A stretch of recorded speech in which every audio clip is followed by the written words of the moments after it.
문이 열리는 소리에 깜짝 놀라 고개를 들었을 때 저는 제 눈을 의심했습니다.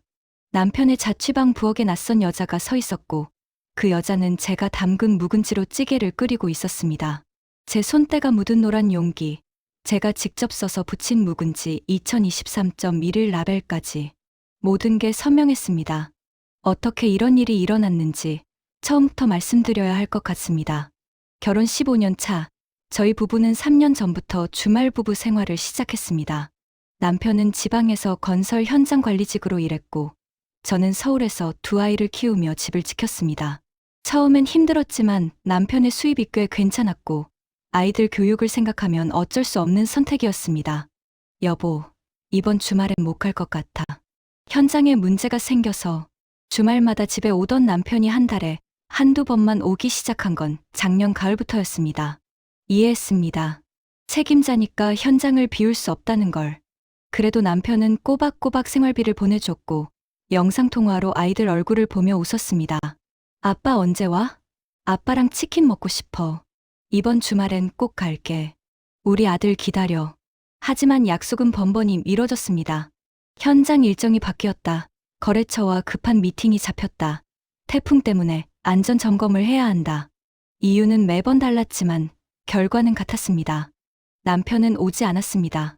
그해 11월, 김장철이 다가왔습니다.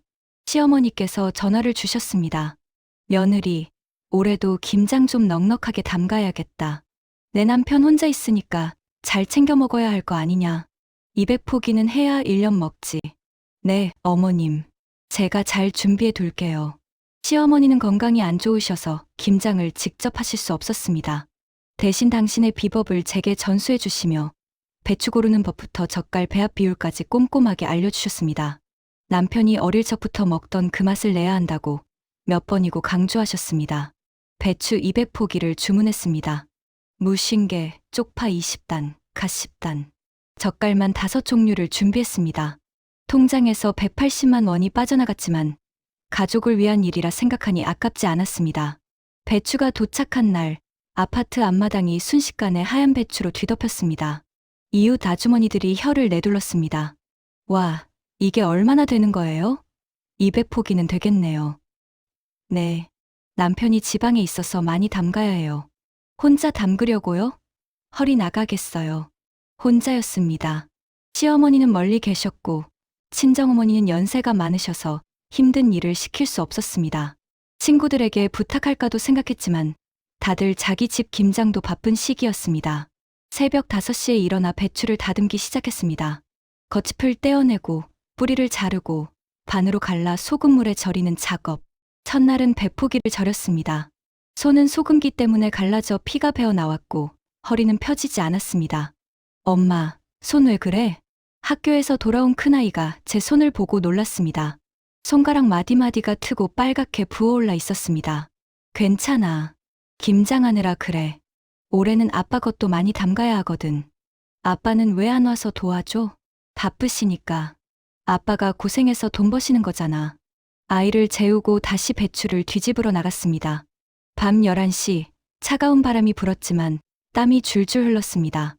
200포기의 배추를 혼자 절이고 뒤집고 헹구는 작업. 3일이 걸렸습니다. 양념 만드는 날은 더 힘들었습니다. 무신개를 채 썰고 쪽파를 다듬고 갓을 씻어 물기를 빼는 작업. 믹서기에 마늘 5kg, 생강 2kg을 갈았습니다. 고춧가루만 20kg이 들어갔습니다. 시어머니의 비법대로 새우젓, 멸치 액젓, 까나리 액젓, 황석어 액젓, 조기 액젓을 정확한 비율로 섞었습니다. 찹쌀풀을 쓰고 배와 사과를 갈아 넣었습니다. 양념이 완성되기까지 꼬박 이틀이 걸렸습니다. 며느리, 양념 맛 좀 봐. 내가 가르쳐준 대로 했어? 영상통화로 시어머니께 양념 맛을 보여드렸습니다. 카메라 너머로 시어머니께서 고개를 끄덕이셨습니다. 그래, 그 맛이야. 우리 아들이 좋아하는 맛. 고생 많았다. 배추 한 입 한 잎에 정성껏 양념을 발랐습니다. 손이 아려왔습니다. 고춧가루 때문에 손이 화끈거렸고 젓갈 냄새가 코를 찔렀습니다. 하지만 멈출 수 없었습니다. 가족이 먹을 음식이었으니까요. 김장을 하는 일주일 동안 아이들은 배달 음식으로 끼니를 때웠습니다. 미안했지만 어쩔 수 없었습니다. 제 손으로 만들어야 했습니다. 시어머니가 알려주신 그 맛을 내야 했습니다. 마지막 포기를 담근 날 밤, 거울을 봤습니다. 얼굴은 피곤에 찌들어 있었고, 머리는 헝클어져 있었습니다. 손은 붉게 부어올라 펴지지 않았습니다. 그래도 뿌듯했습니다. 200포기, 대형 김치 냉장고 2대를 가득 채운 김장김치. 이걸로 1년은 거뜬할 것 같았습니다. 남편에게 영상통화를 걸었습니다. 여보, 김장 다 끝났어. 200포기 담았어. 고생했어. 고마워. 화면 속 남편의 얼굴은 피곤해 보였습니다. 수염도 제대로 안 깎은 채였습니다. 언제 가져갈 거야? 내 거 따로 70포기 정도 빼놨어. 냉장고에 넣어뒀으니까 가져가. 이번 주말에 갈게. 차 빌려서 갈게. 조심해서 와. 김치 무겁니까 허리 조심하고. 알았어. 푹 쉬어. 많이 힘들었지? 응. 근데 내가 먹을 생각하니까 안 힘들더라. 맛있게 먹어. 그날 밤, 저는 파스를 허리에 붙이고 잠들었습니다. 손가락 마디마디가 쑤셨지만 마음은 따뜻했습니다. 남편이 제 김치를 먹으며 웃는 모습을 상상했습니다. 역시 우리 마누라 손맛이 최고야 라고 말할 남편의 목소리가 들리는 것 같았습니다. 금요일 저녁, 남편에게 전화를 걸었습니다. 여보, 내일 언제쯤 도착해? 김치 꺼내놔야 하는데. 아, 미안. 갑자기 일이 생겨서 내일은 못 갈 것 같아. 또, 김치 빨리 가져가야 하는데. 다음 주에 꼭 갈게. 미안해. 실망스러웠지만 이해하려 했습니다. 일이 있으면 어쩔 수 없는 거니까요. 다음 주를 기다렸습니다. 하지만 다음 주도, 그 다음 주도 남편은 오지 않았습니다. 핑계는 매번 그럴듯했습니다. 현장 감리가 나온다. 본사에서 임원이 내려온다. 협력업체와 급한 회의가 있다. 12월이 되었습니다. 김장한 지 벌써 한 달이 지났습니다. 남편 몫으로 빼둔 김치는 여전히 저희 집 냉장고에 있었습니다. 여보, 김치 언제 가져갈 건데? 이제 슬슬 익었는데. 이번 주말엔 꼭 갈게. 차도 예약해뒀어. 하지만 그 주말도 남편은 나타나지 않았습니다. 전화를 받지 않았습니다. 문자 메시지에도 답이 없었습니다. 불안했습니다. 혹시 사고라도 난 건 아닐까? 현장에서 다친 건 아닐까? 마음이 조급해졌습니다. 토요일 아침, 아이들을 친정에 맡기고 고속버스에 올랐습니다. 남편이 있는 도시까지는 3시간 거리였습니다. 남편의 자취방 주소는 알고 있었습니다. 몇 번 택배를 보낸 적이 있었으니까요. 버스 안에서도 계속 전화를 걸었습니다. 받지 않았습니다. 뭔가 이상하다는 느낌이 점점 강해졌습니다. 평소 같으면 바빠도 제 전화는 받았는데 하루 종일 연락이 안 된다는 게 납득이 되지 않았습니다. 오후 2시 남편의 자취방 앞에 도착했습니다. 오래된 빌라 3층이었습니다. 문 앞에서 숨을 고르고 초인종을 눌렀습니다. 아무 대답이 없었습니다. 다시 눌렀습니다. 여전히 조용했습니다. 문고리를 잡아당겼는데 놀랍게도 문이 열렸음 이현관문이 잠겨있지 않았던 겁니다. 여보? 나야. 전화를 안 받길래 걱정돼서 왔어. 집 안은 조용했습니다. 신발을 벗고 안으로 들어갔습니다. 거실은 깔끔했습니다. 남자 혼자 사는 것 치곤 너무 정돈되어 있었습니다. 부엌에서 소리가 났습니다. 누군가 요리를 하는 소리. 찌개 끓는 냄새가 났습니다. 김치찌개 냄새. 심장이 빠르게 뛰었습니다. 발걸음을 조심스럽게 옮겼습니다. 부엌 문을 열었습니다. 그리고 봤습니다. 머리를 뒤로 묶은 여자가 앞치마를 두르고 냄비 앞에 서 있었습니다. 냄비에서는 김치찌개가 보글보글 끓고 있었습니다. 식탁 위에는 밥그릇 2개가 놓여 있었습니다. 여자는 제 존재를 눈치채지 못한 채 가스불을 줄이고 냉장고를 열었습니다. 냉장고 안에서 무언가를 꺼냈습니다. 노란 김치 용기.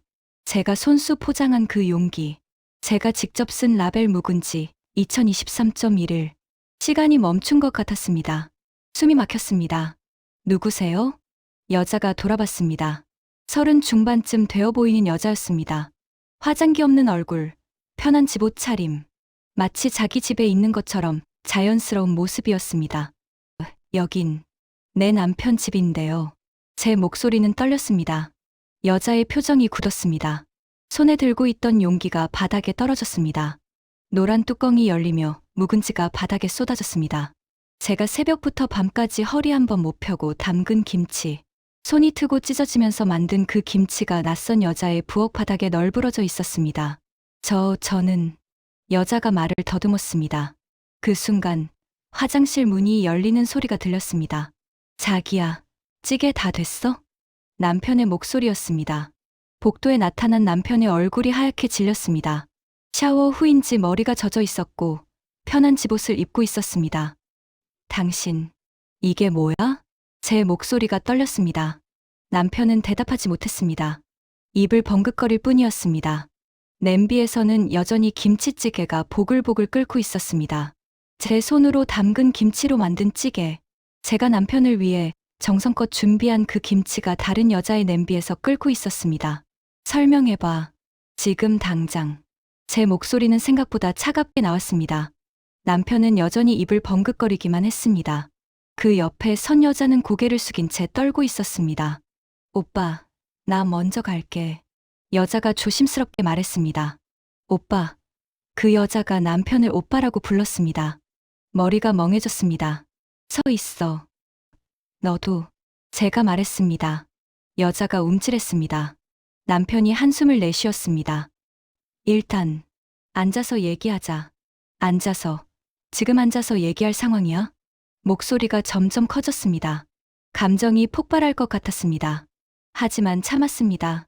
일단 상황을 파악해야 했습니다. 거실로 나왔습니다. 소파에 앉았습니다. 남편과 여자는 서 있었습니다. 언제부터야?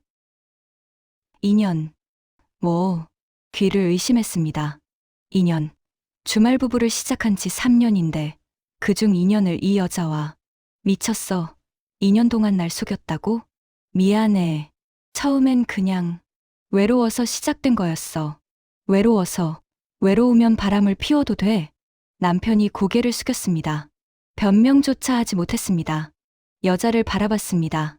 여자는 여전히 고개를 숙이고 있었습니다. 당신은 뭐야? 유부남인 거 알고 만난 거야? 죄송해요. 죄송하면 다야? 남의 남편하고 2년씩이나 만나놓고? 저는 진짜 사랑했어요. 여자가 고개를 들었습니다. 눈에 눈물이 고여 있었습니다. 사랑. 그 말에 피가 거꾸로 솟았습니다. 사랑. 남의 남편 빼앗아 놓고 사랑이라고? 언니, 저는 몰랐어요. 처음엔 오빠가 싱글인 줄 알았어요. 거짓말하지 마. 2년이나 만났으면 알았겠지. 진짜예요. 오빠가 결혼했다는 거 6개월 전에 알았어요. 남편을 쳐다봤습니다. 남편은 고개를 더 숙였습니다. 6개월 전에 알았는데도 계속 만난 거야? 여자가 울먹였습니다. 헤어지려고 했어요. 진짜로. 근데 오빠가 이혼하겠다고 했어요. 언니랑은 이미 끝났다고, 주말 부부도 이혼 준비 단계라고. 가슴이 철렁했습니다. 이혼? 남편이 이 여자에게 저와 이혼하겠다고 약속했다는 건가요? 그게 사실이야? 남편에게 물었습니다. 남편은 대답하지 않았습니다. 침묵이 답이었습니다. 대답해. 나한테 이혼하자고 한 적 있어? 없어. 그럼 이 여자한테 왜 거짓말을 한 거야? 그냥 헤어지기 싫어서. 허탈한 웃음이 나왔습니다. 저한테도 거짓말, 여자한테도 거짓말. 이 남자는 도대체 뭘 원하는 걸까요? 부엌을 다시 봤습니다. 바닥에 쏟아진 묵은지가 보였습니다.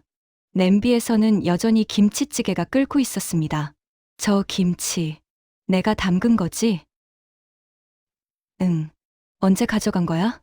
집에 온 적도 없는데. 한 달 전에 새벽에 갔다가 가져왔어. 한 달 전. 남편이 급한 일이 생겨서 서울에 잠깐 들렀다 간다고 했던 날이었습니다. 새벽에 도착해서 아침에 바로 떠난다고, 피곤할 테니 자고 있으라고 했던 그날.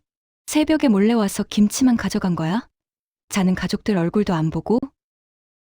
미안해. 미안하긴 뭐가 미안해. 소리를 질렀습니다. 참았던 감정이 터져 나왔습니다.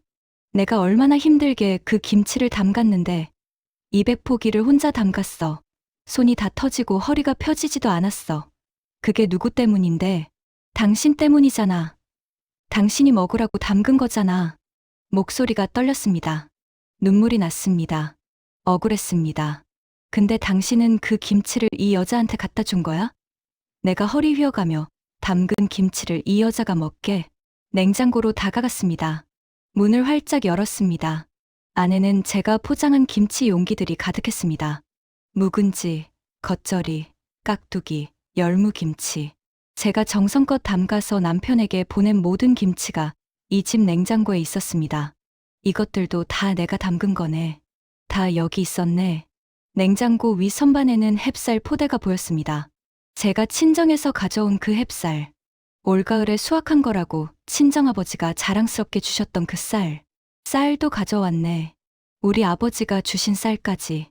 다리에 힘이 풀렸습니다. 바닥에 주저앉았습니다. 눈물이 멈추지 않았습니다. 언니. 여자가 다가왔습니다. 손을 내밀었습니다. 그 손을 뿌리쳤습니다. 내 손 대지 마. 내가 네 언니야? 죄송해요. 진짜 몰랐어요. 오빠가 그렇게까지 거짓말할 줄은. 닥쳐. 변명하지 마. 남편을 올려다봤습니다. 남편은 벽에 기대서서 고개를 숙이고 있었습니다. 당신 참 대단하다. 어떻게 이렇게 살 수 있어? 이중생활을 2년씩이나 하면서 양심의 가책은 없었어? 미안해. 미안하다는 말밖에 못해. 다른 할 말 없어. 남편이 고개를 들었습니다. 눈이 충혈되어 있었습니다. 변명할 생각 없어. 다 내 잘못이야. 그래, 당신 잘못이지. 근데 난 뭐야? 난 15년 동안 뭐였어? 목소리가 잠겼습니다. 가슴이 답답했습니다. 아이들은? 당신 아들, 딸은 뭐야? 얘네한테 어떻게 설명할 건데? 아이들한테는 말하지 말자. 말하지 말라고? 아빠가 바람 폈다는 짱 계속걸? 애들이 상처받잖아. 그럼 난 상처받아도 돼. 더 이상 말을 잇지 못했습니다. 오열이 터져 나왔습니다. 15년의 결혼 생활, 두 아이를 낳고 키우며 헌신했던 시간들, 주말 부부로 외로움을 참으며 버텼던 날들, 모든 게 무너지는 것 같았습니다. 여자가 티슈를 건넸습니다. 받지 않았습니다. 제 가방에서 핸드폰을 꺼냈습니다. 떨리는 손으로 사진을 찍기 시작했습니다. 냉장고 속 김치들, 쌀 포대, 부엌 바닥에 쏟아진 묵은지, 식탁 위 2개의 밥그릇. 뭐 하는 거야? 남편이 물었습니다. 증거 확보. 이혼할 때 필요하잖아. 이혼. 남편의 얼굴이 굳었습니다. 당연하지. 이런 상황에서 결혼 유지할 것 같아? 잠깐, 진정하고 얘기하자. 이혼까지는. 진정.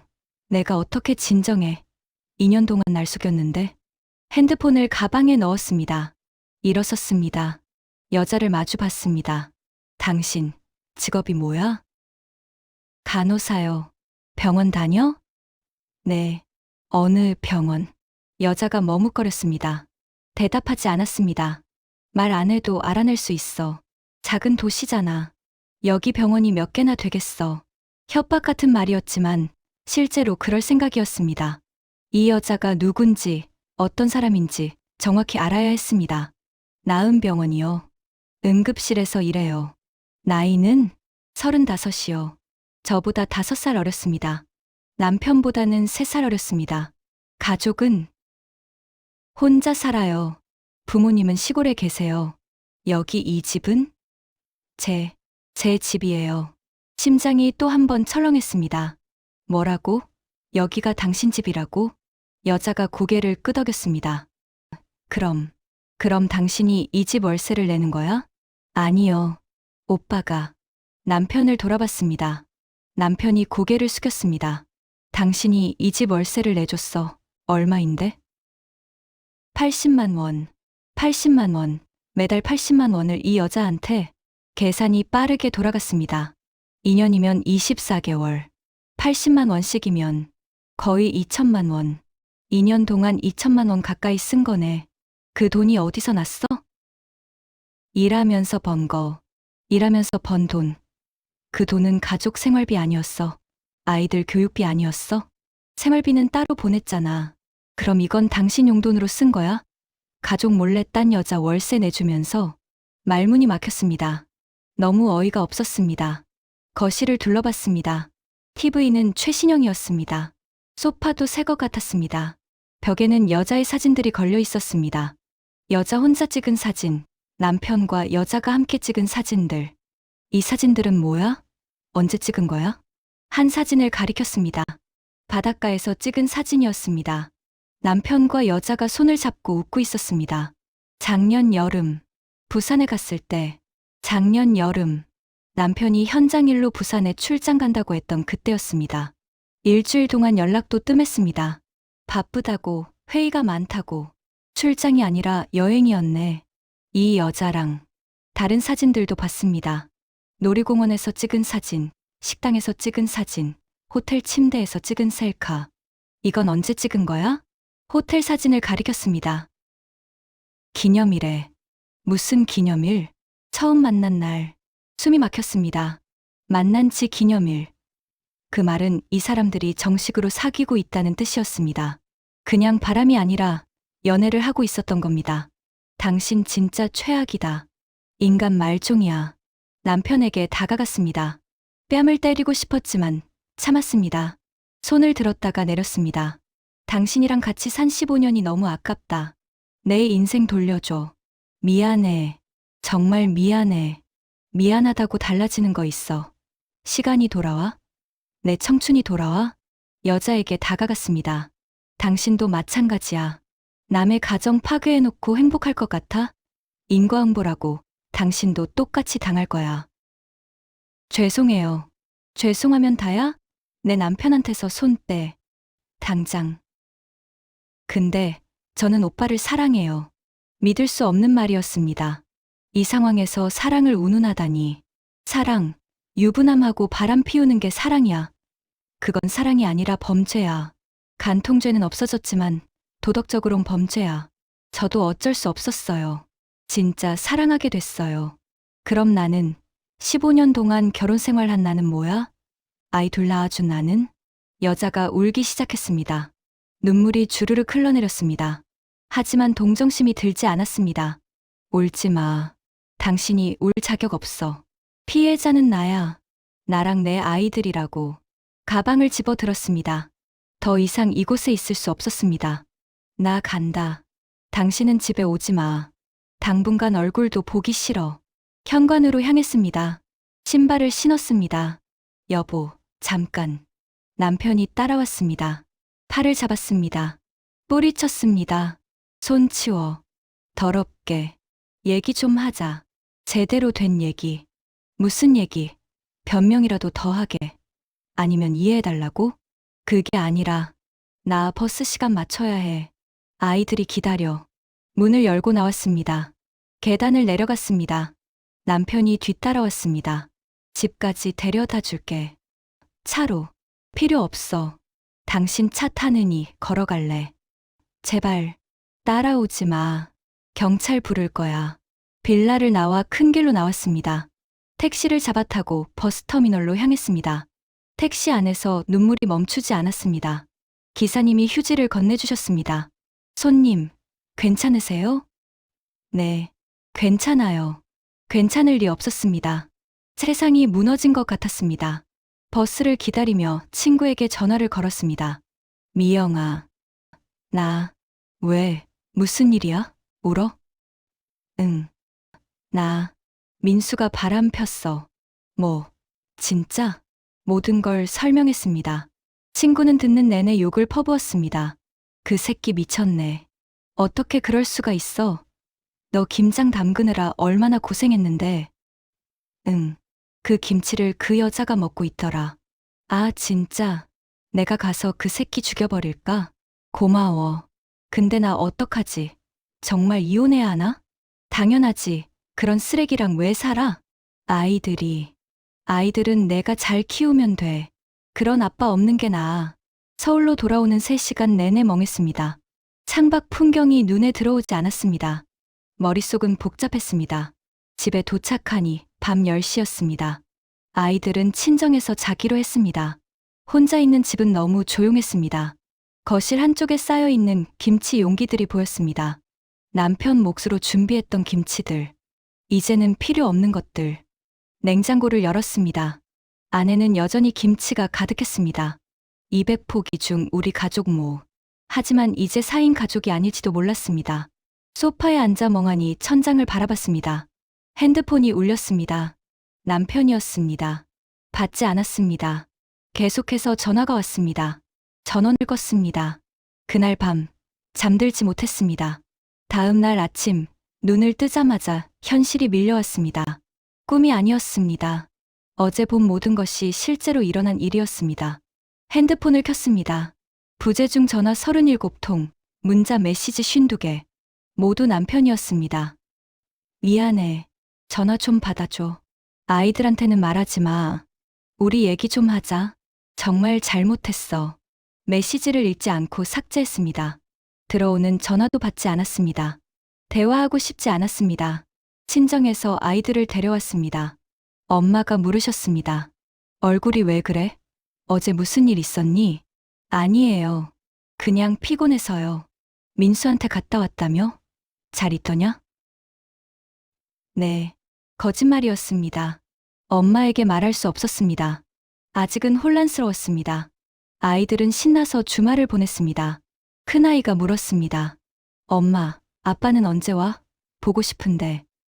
아빠, 일이 바빠서 당분간 못 올 것 같아. 에이, 맨날 바빠. 아빠, 전화 좀 하게 해줘. 핸드폰을 건네주려다 말았습니다. 남편의 메시지들이 가득했으니까요. 대신 제 폰으로 남편에게 전화를 걸어 아이에게 넘겼습니다. 아빠, 나야. 아들, 잘 지냈어? 남편의 목소리가 평소와 달랐습니다. 힘이 없었습니다. 응, 할머니 집에서 재밌게 놀았어. 아빠는 언제 와? 아빠는 좀 늦게 갈 것 같아. 일이 많아서. 또, 아빠 거짓말쟁이야. 아이가 삐쳐서 전화를 끊어버렸습니다. 그 모습을 보니 가슴이 아팠습니다. 아이는 아무것도 모르는데 아빠가 무슨 짓을 했는지. 그날 밤 아이들을 재운 후 통장을 확인했습니다. 남편이 보내는 생활비 통장, 저축 통장, 남편 명의 통장까지 하나하나 꼼꼼히 살펴봤습니다. 생활비는 매달 정확히 들어왔습니다. 250만 원. 하지만 남편 통장 내역을 보니 이상한 점들이 보였습니다. 병원 80만 원, 식당 15만 원, 호텔 35만 원, GS25 편의점 5만 원. 매달 반복되는 지출 내역들. 병원비는 월세였을 것이고 식당과 호텔은 데이트 비용이었을 겁니다. 계산해보니 매달 최소 200만 원 이상을 그 여자에게 쓰고 있었습니다. 2년간 총 5천만 원 가까이. 그 돈이면 아이들 학원비를 몇 년치를 낼 수 있었고 저축을 해서 집 구입 자금을 마련할 수도 있었습니다. 분노가 치밀었습니다. 우리 가족을 위해 쓰여야 할 돈이 딴 여자에게 갔다는 사실에. 월요일 아침 로펌에 전화를 걸었습니다. 이혼 전문 변호사와 상담 예약을 잡았습니다. 그날 오후 상담을 받으러 갔습니다. 변호사는 40대 여성이었습니다. 차분한 목소리로 물었습니다. 어떤 일로 오셨나요? 모든 것을 설명했습니다. 2년간의 외도, 딴살림, 5천만 원의 금전 지원, 김치 사건까지. 변호사는 꼼꼼히 메모하며 들었습니다. 증거는 확보하셨나요? 사진 찍었어요. 그 집 냉장고, 김치, 두 사람이 함께 찍은 사진들. 좋습니다. 그 외에 통화 내역이나 문자 메시지 같은 건 있나요? 남편 핸드폰은 못 봤어요. 근데 제 핸드폰에 남편이 보낸 문자들이 있어요. 보여주세요. 문자를 보여드렸습니다. 변호사가 고개를 끄덕였습니다. 이 정도면 충분합니다. 위자료 청구 가능합니다. 위자료요? 네. 배우자의 부정행위로 인한 정신적 고통에 대한 배상입니다. 보통 2년 이상 외도에 금전 지원까지 있었다면 5천만 원에서 1억까지도 가능합니다. 그 여자한테도 청구할 수 있나요? 당연합니다. 상간녀에게도 위자료 청구 가능합니다. 유부남인 걸 알고도 관계를 지속했으니까요. 그럼 양육권은요? 아이들은 제가 키울 수 있을까요? 상대방이 부정행위를 저질렀고 어머니께서 지금까지 주 양육자셨다면 양육권은 거의 확실합니다. 양육비도 받으실 수 있고요. 얼마나요? 자녀 2명이면 월 150만 원에서 200만 원 정도 예상됩니다. 상대방 소득에 따라 다릅니다. 구체적인 숫자를 들으니 현실적으로 다가왔습니다. 정말 이혼을 할 수도 있구나. 소송 기간은 얼마나 걸릴까요? 협의 이혼이면 빠르면 한 달, 재판이면 6개월에서 1년 정도 걸립니다. 1년이요? 네. 상대방이 이혼에 합의하지 않으면 재판으로 가야 하거든요. 로펌을 나오며 머리가 복잡했습니다. 1년. 그 긴 시간 동안 법정 싸움을 해야 한다니. 집으로 돌아오는 길에 시어머니께 전화가 왔습니다. 며느리, 민수한테 연락 안 되는데 무슨 일이야? 아, 저도 잘 모르겠어요. 무슨 소리야? 부부끼리 무슨 일 있었어? 말해야 할까 말까 고민했습니다. 하지만 시어머니도 알 권리가 있었습니다. 아들이 무슨 짓을 했는지. 어머님, 사실은 모든 것을 말씀드렸습니다. 시어머니는 처음엔 믿지 못하셨습니다. 그게 무슨 소리야? 우리 민수가 그럴 리 없어. 제가 직접 봤어요. 그 여자 집에서. 진짜야? 정말로? 시어머니의 목소리가 떨렸습니다. 며느리야, 이거 어떡하면 좋아. 내가 그 자식을 어떻게 키웠는데. 시어머니께서 우셨습니다. 저도 울었습니다. 둘이서 전화기 너머로 한참을 울었습니다. 며느리, 미안하다. 내가 잘못 키웠어. 어머님 잘못 아니에요. 아니야, 다 내 잘못이야. 내가 그 자식을 너무 곱게 키웠나 봐. 어머님, 며느리, 나한테 시간 좀 줘. 내가 그 자식 혼 좀 내줄게. 그리고 이혼하려면 해. 내가 며느리 편이야. 당연히 며느리가 피해자지. 시어머니의 말에 눈물이 더 났습니다. 적어도 시어머니는 제 편이었습니다. 며칠 후 시어머니가 직접 그 도시로 가셨습니다. 남편을 만나 호되게 야단치셨다고 합니다. 여자도 만나 경고하셨다고 합니다. 그 계집애한테 말했어. 내 남편한테서 손 떼라고. 안 그러면 병원에 찾아가서 난리칠 거라고. 어머님, 그리고 민수한테도 말했어. 당장 그 여자랑 헤어지지 않으면 연 끊을 거라고. 유산도 한 푼 안 줄 거라고. 하지만 남편의 대답은 실망스러웠습니다. 죄송해요, 어머니. 근데 저는 그 사람을 사랑해요. 헤어질 수 없어요. 시어머니께서 남편 뺨을 때리셨다고 합니다. 평생 한 번도 손찌검하지 않으셨던 시어머니가 넌 내 아들이 아니야. 그렇게 살고 싶으면 살아라. 근데 며느리랑 손주들한테는 피해주지 마라. 시어머니는 서울로 돌아오셨습니다. 저희 집에 오셔서 아이들을 안고 우셨습니다. 애들아, 할머니가 미안하다. 할머니, 왜 울어요? 아니야. 할머니가 그냥 너희가 너무 예뻐서. 그날 저녁 시어머니와 둘이 조용히 이야기를 나눴습니다. 며느리, 이혼해. 그런 놈이랑 살 필요 없어. 하지만 아이들은 내가 잘 키우면 돼. 내가 도와줄게. 양육비도 내가 챙겨줄게. 어머님, 미안하다. 내 아들이 이런 짓을 할 줄 몰랐어. 며느리, 정말 미안해. 시어머니를 처음으로 엄마처럼 느꼈습니다. 15년 결혼 생활 동안 어려웠던 시어머니가 이제는 제일 든든한 지원군이 되어 있었습니다. 그날 밤 결심했습니다. 이혼하기로. 변호사에게 연락했습니다. 소송 진행해 주세요. 알겠습니다. 준비하겠습니다. 다음 날 남편에게 문자를 보냈습니다. 이혼 소송 들어갑니다. 변호사 선임했어요. 앞으로 연락은 변호사 통해서 하세요. 잠시 후 남편에게서 전화가 왔습니다. 받지 않았습니다. 문자가 왔습니다. 제발 다시 한 번만 생각해줘. 우리 아이들 생각해서라도 진짜 정신 차릴게. 그 사람이랑 헤어질게. 믿을 수 없었습니다. 시어머니한테는 사랑한다며 헤어질 수 없다고 했으면서 저한테는 헤어지겠다고 말하고 있었습니다. 거짓말하지 마세요. 어머님한테 사랑한다고 했다면서요? 전 당신 같은 거짓말쟁이랑 못 살아요. 그건 순간적으로 화나서 한 말이야. 순간적으로? 2년 동안 순간이었어요? 5천만 원 쓴 것도 순간이었어요? 제발, 한 번만 용서해줘. 싫어요. 소송 준비나 하세요. 전화를 차단했습니다. 더 이상 대화하고 싶지 않았습니다. 주변 사람들에게 하나씩 알렸습니다. 친구들, 동네 엄마들, 친척들 모두 충격을 받았습니다. 진짜 민수 씨가? 믿을 수가 없어. 그렇게 착해 보였는데 너무하다. 어떻게 그럴 수가 있어? 위로와 격려를 받았습니다. 하지만 일부는 다른 반응을 보였습니다. 그래도 이혼까지는 아이들 생각해야지. 남자는 다 그래. 한 번쯤은 실수할 수 있어. 용서하고 다시 시작하는 게 어때? 그런 말을 들을 때마다 화가 났습니다. 피해자인 제가 왜 참아야 하나요? 왜 용서해야 하나요? 아이들은 제가 키울 수 있어요. 그리고 이건 실수가 아니라 배신이에요. 2년 동안 계획적으로 저를 속인 거예요. 단호하게 말했습니다. 더 이상 흔들리고 싶지 않았습니다. 12월이 깊어갔습니다. 크리스마스가 다가왔지만 기쁘지 않았습니다. 작년 이맘때는 남편과 아이들과 함께 트리를 꾸몄는데 아이들이 물었습니다. 엄마, 올해는 트리 안 해? 응, 해야지. 억지로 트리를 샀습니다. 아이들과 함께 장식을 달았습니다. 하지만 마음은 무거웠습니다. 아빠도 같이 하면 좋을 텐데. 큰아이가 중얼거렸습니다. 가슴 짠게 속이 아팠습니다. 아빠는 일이 너무 바빠. 엄마, 우리 아빠 안 오는 거 아니야? 무슨 소리야. 아빠 바빠서 그래. 하지만 아이도 눈치챈 것 같았습니다. 요즘 아빠와 통화도 안 하고 엄마 표정도 어둡다는 걸. 크리스마스 이브, 혼자 앉아 소주를 마셨습니다.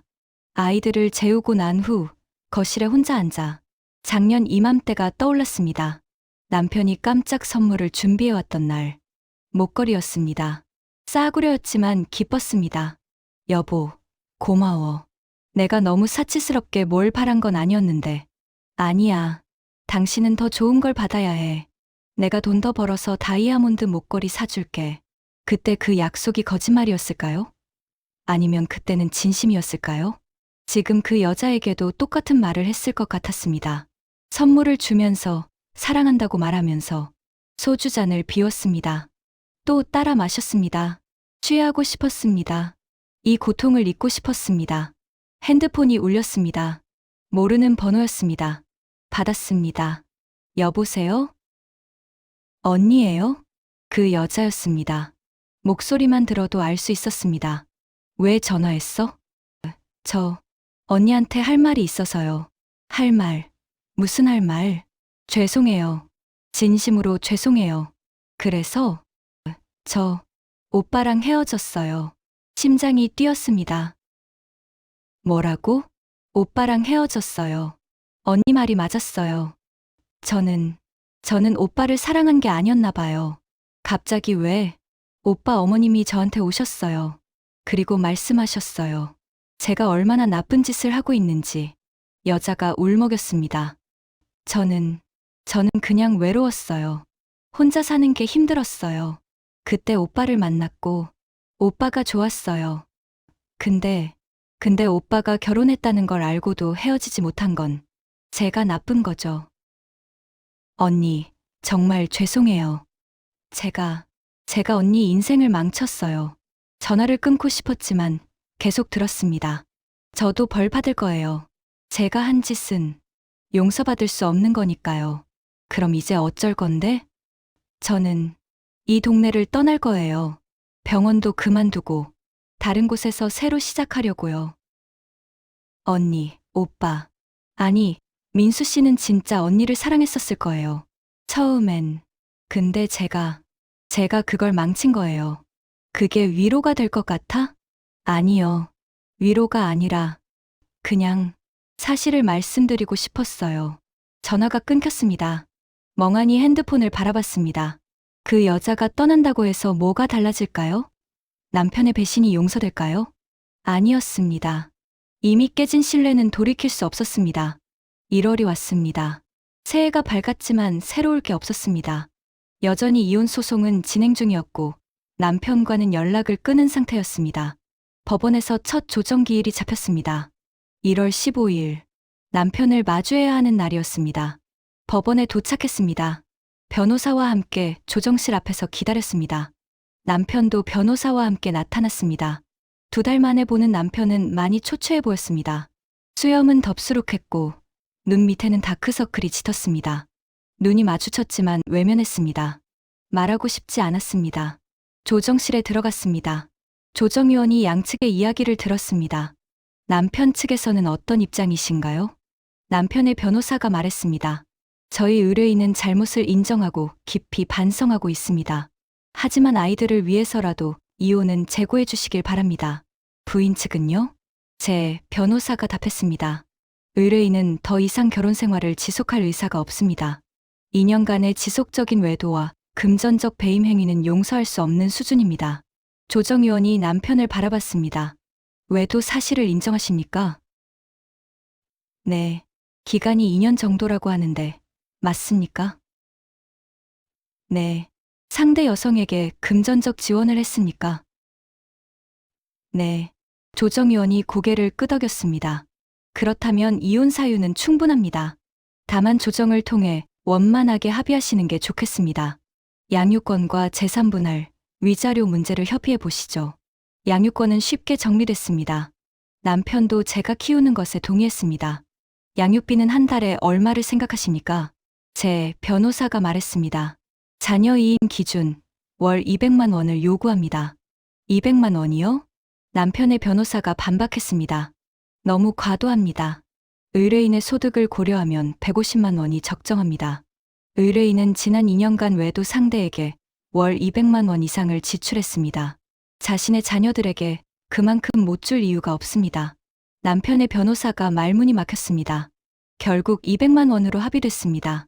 재산 분할도 진행됐습니다. 결혼 후 모은 재산은 총 1억 5천만 원. 반씩 나누면 7,500만 원씩이었습니다. 하지만 의뢰인은 혼인 파탄의 책임이 전적으로 남편에게 있으므로 6대4 분할을 요구합니다. 그건 받아들일 수 없습니다.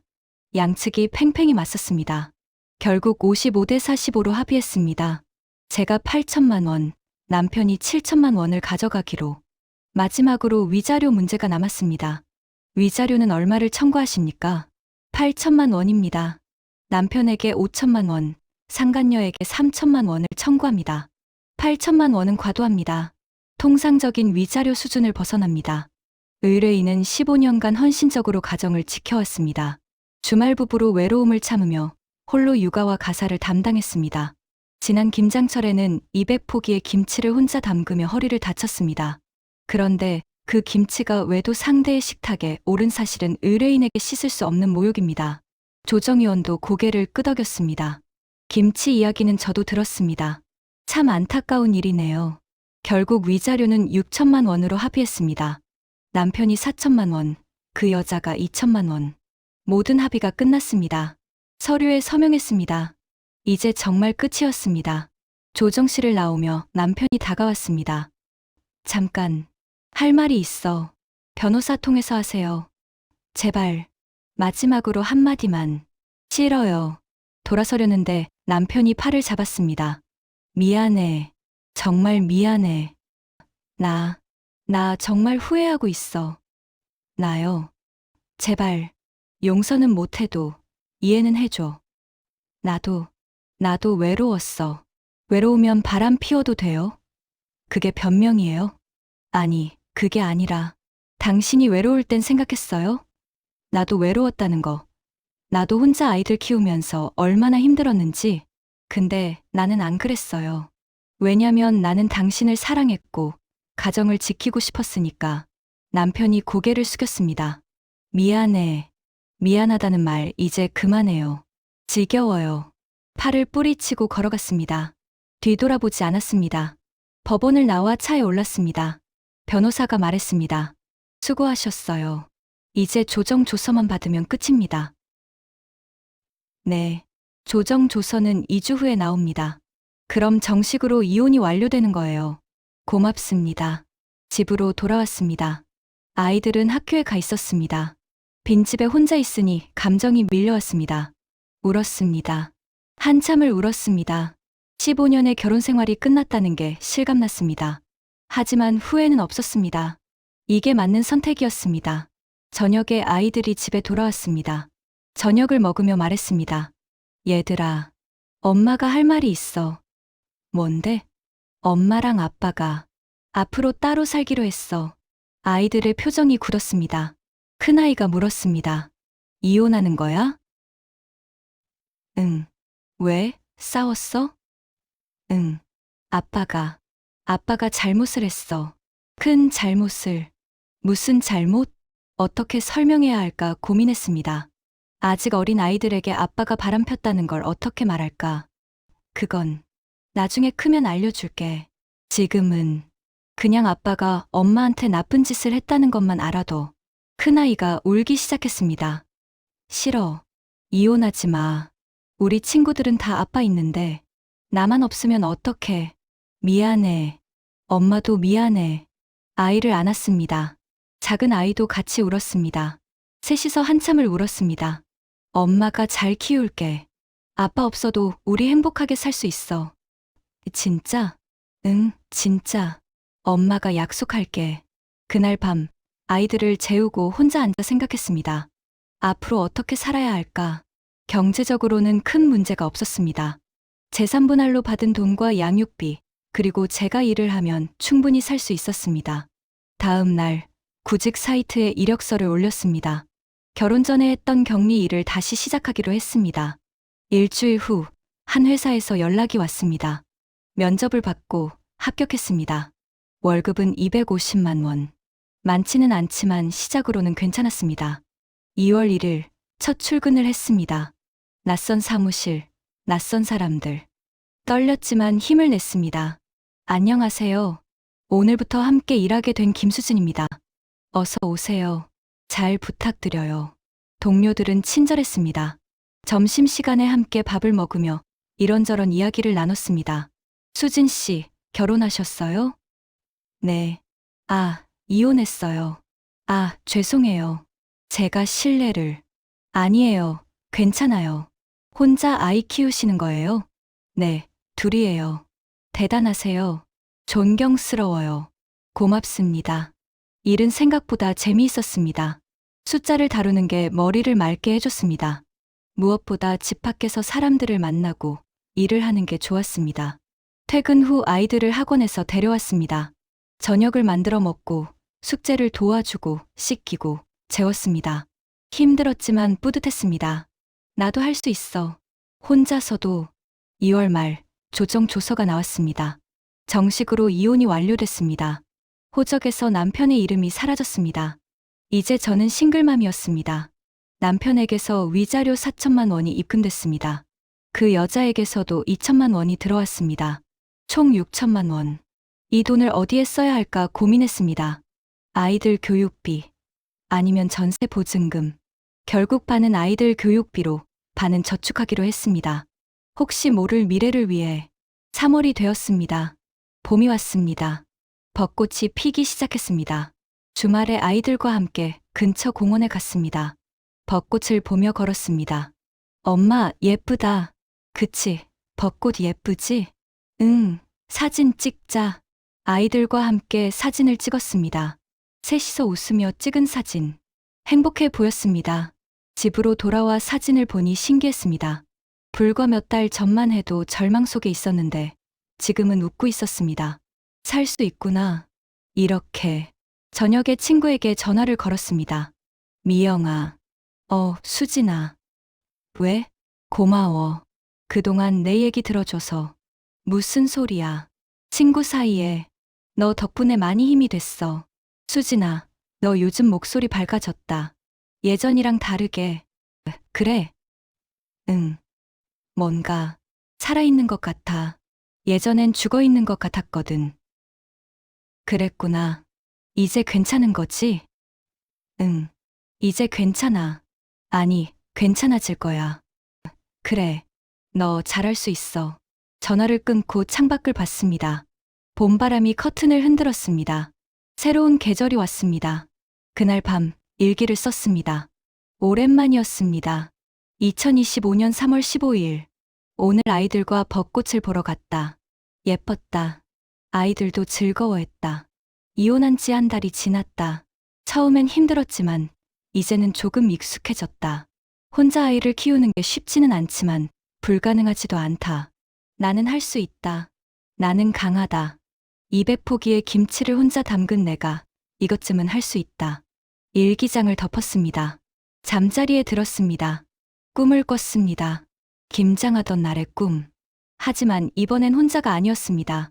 아이들이 옆에서 도와주고 있었습니다. 엄마, 나도 할래. 그래, 우리 같이 하자. 셋이서 김치를 담그는 꿈. 행복한 꿈이었습니다. 눈을 떴을 때 웃고 있었습니다. 아침 햇살이 창문으로 들어왔습니다. 새로운 하루가 시작됐습니다. 일어나 아이들을 깨웠습니다. 얘들아, 일어나. 학교 가야지. 응. 5분만. 안 돼. 일어나. 평범한 아침이었습니다. 하지만 이 평범함이 소중했습니다. 아침을 준비하며 생각했습니다. 올해 김장은 어떻게 할까? 200포기는 너무 많으니 50포기 정도만 담글까? 아니면 아이들이랑 함께 100포기를 담글까? 아직 겨울은 멀었지만 벌써 그때가 기다려졌습니다. 이번에는 다를 겁니다. 이번에는 제가 담근 김치를 온전히 우리 가족이 먹을 겁니다. 그 누구도 빼앗아갈 수 없을 겁니다. 왜냐하면 이제 제 인생은 제 것이니까요.